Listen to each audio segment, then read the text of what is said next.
Not anymore. He has no place in Oromo communities.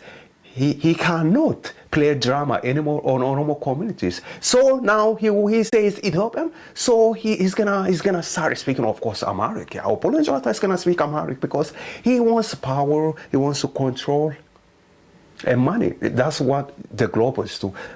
They want power, money, and control other people. So he wants to participate with the TPLF. The same people, he accused them of empires, abusers.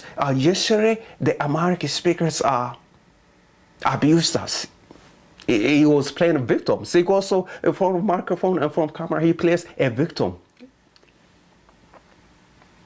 Yesterday, the American speakers abused us. We are victims of American speakers.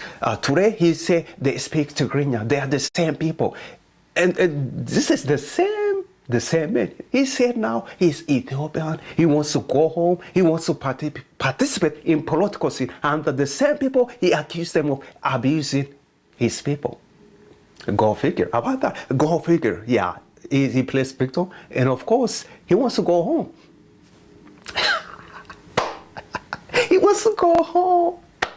Look, he wants to go home, and you know what? The people, they don't want him. You know why they don't want him?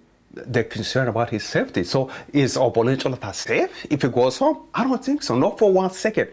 But he wants to go home, though. He wants to, because he wants to be loved by the Ethiopians. He wants to be wanted.